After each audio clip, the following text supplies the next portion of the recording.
I'm kicking out fiercely at the world around me. What went wrong? I'm kicking out fiercely at the world around me. What went wrong? I'm kicking. When a show that we once loved and thought was good becomes a shadow of what it used to be, that's when we have to take a look at what went wrong. And what better to start this new show off with than the incredibly controversial second season of True Detective. The first season of True Detective is as close to perfection as TV can get. It's dark, brooding, and has an extreme sense of mystery throughout the whole show. The characters are incredibly interesting and are all played perfectly by the fantastic cast. There are moments in the show that are smart and well written, and then there are incredibly exciting, tense, awesome scenes. It may only be a year old, but it's honestly one of my favourite pieces of television. It's amazing.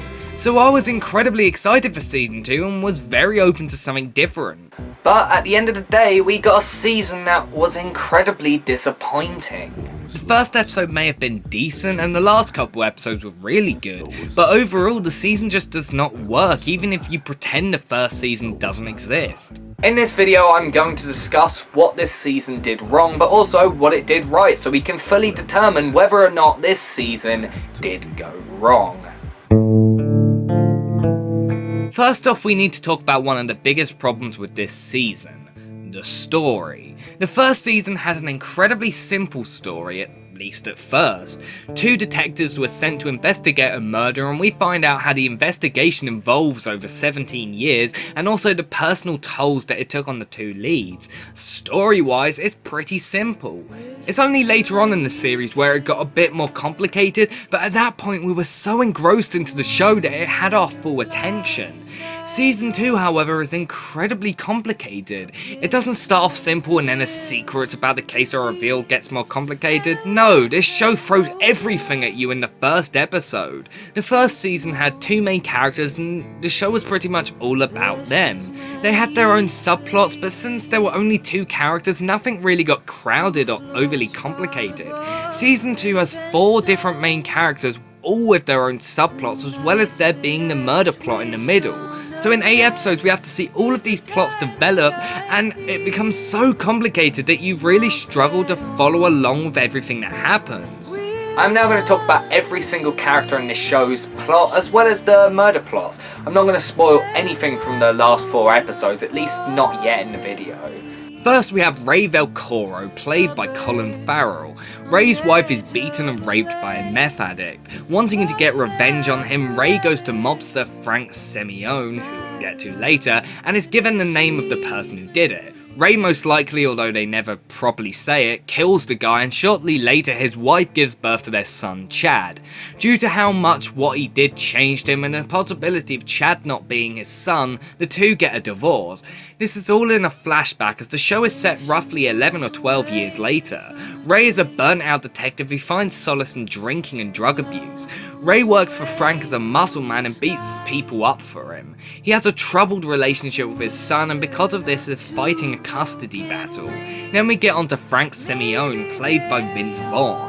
Frank is a mobster who owns a casino and a few clubs and is trying to become a legitimate business owner. Because of the murder of one of his business partners, everything is closing in for Frank. He has lost money and is almost broke, and his marriage is starting to fail because of the possibility of everything falling apart. He tries to rebuild his empire, find out who's murdering his associates, as well as trying to have a child with his wife. Then we have Paul Woodruff, played by Taylor Kitsch.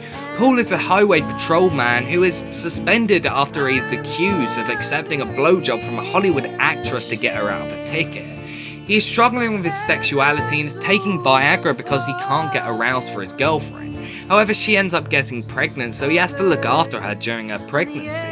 At the same time, we see his bad relationship with his overbearing mother.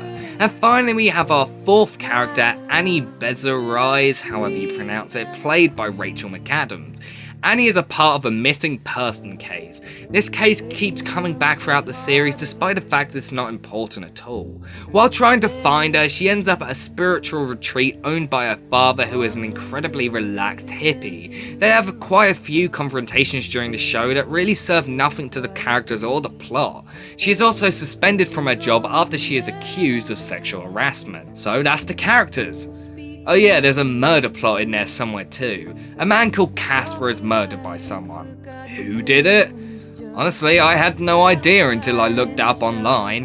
This story has so much going on, so much information is being thrown at you that unless you're paying incredibly close attention, you'll miss it. I mean seriously, you literally have to have your eyes super glued to the TV and the speakers taped to your ears to understand everything. My biggest problem with this series is there's far too much going on, but somehow you end every single episode feeling like nothing has been accomplished. You don't know how much further they've gotten into the case. In fact, barely any time in the series is spent trying to work out the case. At least in the first series, they found the perfect balance between the two.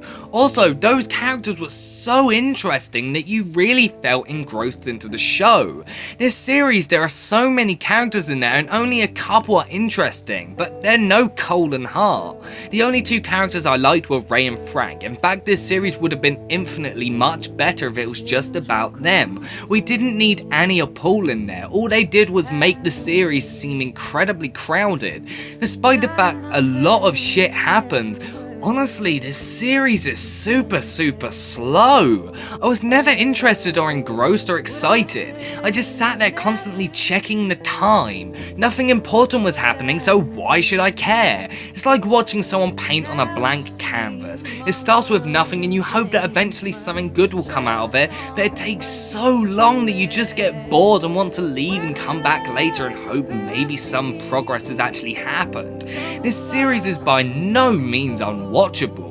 It still has some incredibly interesting moments and characters, but for the most part it seems like they're trying to cram too much story into 8 episodes, but somehow at the same time it seems like they're desperately trying to pad out the middle of the series to expand the story and make the series longer. It has a solid beginning and fantastic end, but a way too mediocre middle. Overall, only half of the main characters are interesting in the show. Ray is an incredibly dark and interesting character.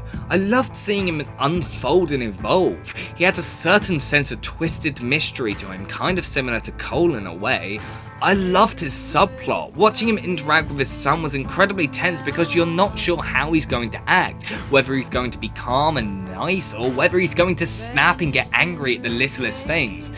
His character was interesting from start to end and Colin Farrell's performance was absolutely fantastic. The other character I found incredibly interesting was Frank. He's a very similar character to Ray, but a little bit more predictable. Ray is unpredictable and could snap at any time. He always has a dark presence when he's on screen, whereas you can always tell how Frank is going to act. But that doesn't mean he's a bad character. Similar to Ray, he's an incredibly dark and complex character, but you can tell that he doesn't want to be. He wants to be good and he's trying desperately to be successful without having to be a criminal. He's an intriguing character, not the most complex character on the show and absolutely nothing compared to the characters in the first season, but still very interesting. And he's surprisingly played pretty well by Vince Vaughn. I'm always for seeing comedic actors act in dramatic roles. Some of my favourite performances ever put on film are from these, and although Vince Vaughn has not had much success on that front previously, it's nice to see him trying to have a crack at it again and kind of succeeding. His performance genuinely surprised me. And then we have the other two characters, Annie and Paul. Now the performances of these characters are good, and on paper the characters should have been more interesting than they actually are, especially Paul. But they both have such a lack of personality. I don't care about anything that happens to them. Ray and Frank had troubled pasts and we get to see the effects that their past have on them in the present. Annie and Paul have troubled pasts too, but it doesn't seem to affect them at all unless previously they were interesting and completely lost all of that. They have a lot of screen time in the show, and throughout the entire time I was just sitting there hoping it would end soon.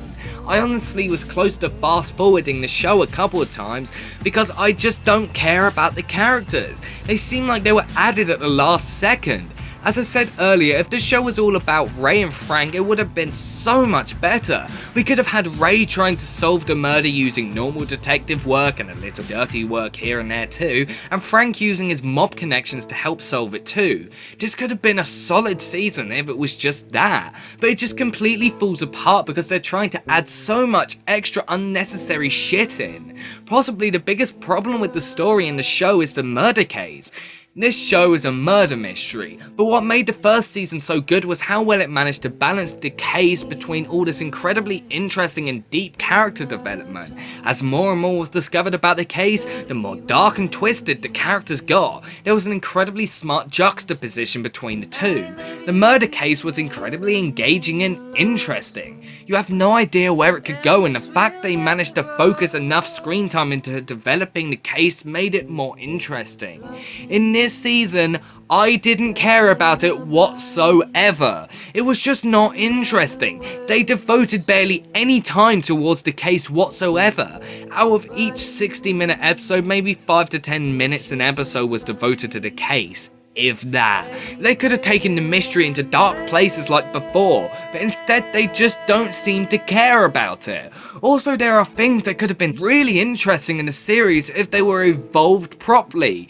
It was briefly explained that Paul is a closet homosexual, and when I say briefly I mean really briefly. They didn't spend much time talking about it because his girlfriend gets pregnant and then they kind of just throw it away like nothing happened and only really bring it up once. They could have delved deep into the psychological impact that it has on him, the self-loathing and embarrassment. It could have been so interesting, but they just throw it away like nothing fucking happened.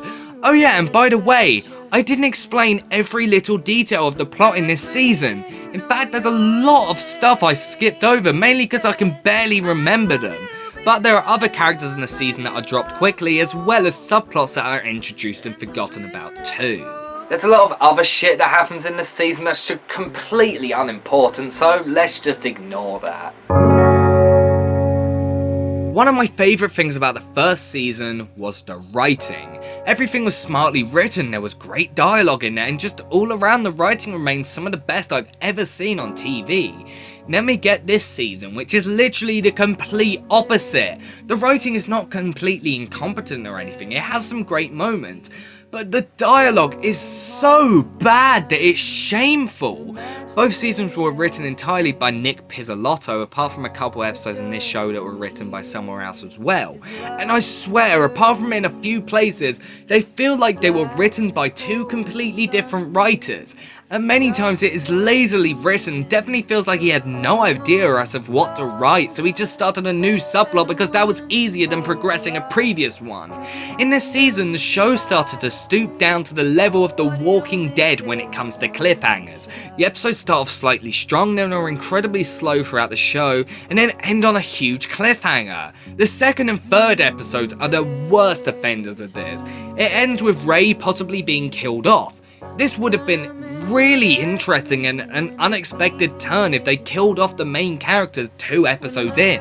But in the next episode we find out that he was shot by blanks. This is the biggest cop-out they could have possibly pulled. They could have done something smart and thrown everyone off guard. In fact, when that happened, I was completely drawn in by the show and could not wait until the next episode. And then when it finally came, I felt ripped off. There are going to be spoilers for the rest of the season now, so if you want to watch the season and haven't yet, and don't want anything ruined for you, I'd advise you to click away now. The last few episodes may be the best part of the season, but there are still many things in them that really pissed me off. They organise a sting into a big building where there is a large mass orgy happening. Annie decides to go in undercover, putting herself into an incredibly vulnerable position. First off, I'm pretty sure she wouldn't do that. She'd be a lot smarter than that. She is drugged and barely makes it out alive. But while she's in there, she has random flashbacks to when she was molested as a kid and was made to forget it happened. Why did this need to be shown? It literally serves nothing to the plot, and the only time we hear about it again is when she asks her father about it in the next episode. But the biggest question I have is, why did the sting happen to begin with? When she's in the house, she finds the missing girl she was trying to find at the beginning of the season. Is that why this thing happened? Was she trying to get the missing girl? If so, what the fuck is the point in this happening? Why do we care about her trying to find a missing girl? This literally has nothing to do with the murder case whatsoever. In the second to last episode, Annie and Ray are alone in a motel room together. And you know what that means? They fuck. Two characters that never showed any chemistry before together fuck for no reason other than because it's pretty much a written rule that they have to do it. But this show is so much smarter than that. The first season never followed any cliches or rules. It was completely unlike anything that preceded it. It took the rules and said fuck you and did what it wanted to do. This season, even if it's not as good as the first one, kind of does the same thing at times. But later on in the season, it starts to fall into the rules and cliches that it has to fall into. But what makes this even worse is the fact that the last episode doesn't follow these cliches or rules at all. If it did, the good guys would have won, the killer or killers would have been taken down and everything would have become good again. But no, the bad guys win. So why did they have to follow the cliches in some places and not in others? I don't know. Is it because they're hoping that when we see Annie with Ray's new baby, we'll feel sadder about his death? I honestly don't understand it. Another big problem with this season is the never-ending shots of scenery. I mean, they probably take up about 15% of the entire season. Just shots of buildings with no purpose whatsoever. It just feels like pointless padding. Which is pretty much all a lot of the season feels like. Pointless padding. This season is absolutely drenched in atmosphere. It really fits the tone of the season. The smog-filled atmosphere really fits the show being set in a city full of corruption and greed. There is a feeling of impending doom throughout the entire season that really works quite well. The damp brown and grey colours really fit this as well, and as a whole the show is full of fantastic cinematography. The show looks beautiful. Instead of sticking with one singular director like they did with the first season, they've gone with the more traditional route of using multiple directors, which I didn't really like, but it's still impressive that they all managed to nail the visuals and not make any episode feel out of place. The first season is absolutely filled with memorable moments. In fact, you can pretty much skip randomly into an episode and you'll find a fantastic memorable scene. And this season does have those moments, even if they are sadly in very short supply. But I'm going to list the moments in this season that I liked the most. Number 1. The scene where Ray beats up the father of the kid who was bullying his son. This scene is incredibly dark and really gives us some great development of Ray's character. This whole scene is tense and exciting and ends in a perfect line that to me is one of the greatest moments in the season. If you ever bully or hurt anybody again, I'll come back and butt fuck your father with your mom's headless corpse on this goddamn lawn. Number 2. The singer in the bar. She reminded me a lot of Twin Peaks. She is always there when Ray and Frank are talking in the bar, but we're never quite sure why or what her purpose is. But she sits on a stage and sings incredibly haunting songs that really tensen up the mood, and I think these scenes are fantastic. In fact, all the music in this season is fantastic. It's one of the only things in the season that is actually just as good as the first season. Number 3. The end of the second episode where we think Ray is killed. And this scene was a complete shock to see, and it really got our hopes up as to what could happen next. Of course, we know that they massively copped out, but it was still a great moment. Number 4. The dream sequence at the beginning of episode 3. There is a dream sequence where we see Ray talking to his father in an empty bar. This scene is incredibly well shot and well edited. It reminds me, and pretty much everyone else again, a lot of Twin Peaks. And hey, anything that reminds me of Twin Peaks can't be bad. Of course, it made me want to turn it off and watch Twin Peaks instead, which isn't a good thing, but whatever.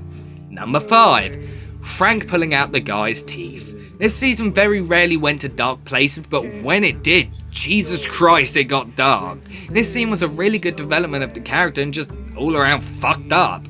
Number 6. The shootout in episode 4.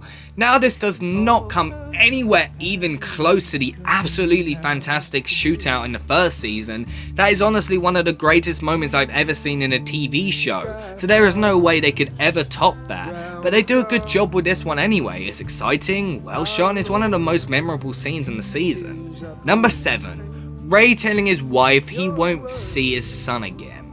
This heartbreaking scene is where Ray finally realizes that he's a bad father and he decides that his son will be better off without him. It's touching, sad, and an all-around great scene. Number 8. That sting I complained about earlier. Okay, I still don't know why it happened, and finding out Annie got raped, I mean, fuck you, what was the point in that? But this is a great scene. Incredibly weird, creepy, and well shot. Quite David Lynch-esque, which, as I said earlier, means it can't be too bad. It's an incredibly tense scene that's really well directed. And number 9, the final best moment in this season, the last 2 episodes.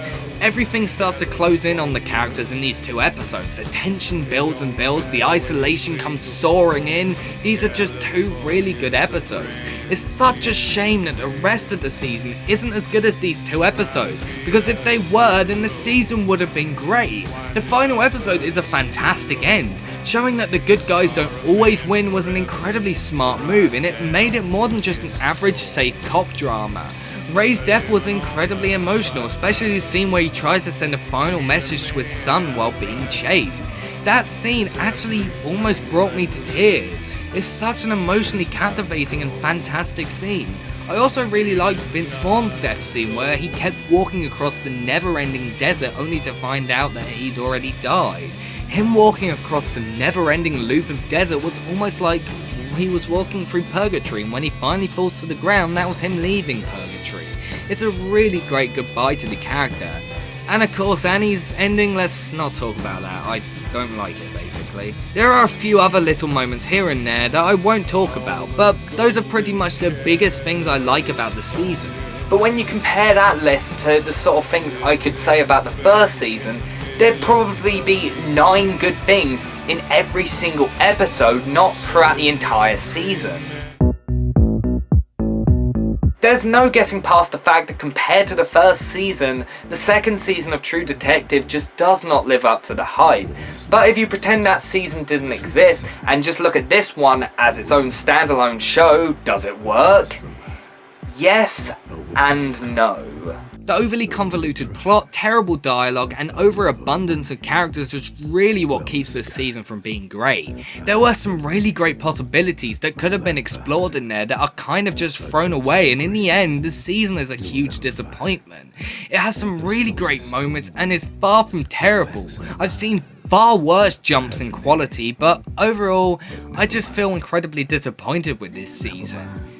Did it go wrong? Yes. Sadly, it did. Thanks for watching What Went Wrong, and I hope to see you next time, because we've got a really big controversial show on the next episode.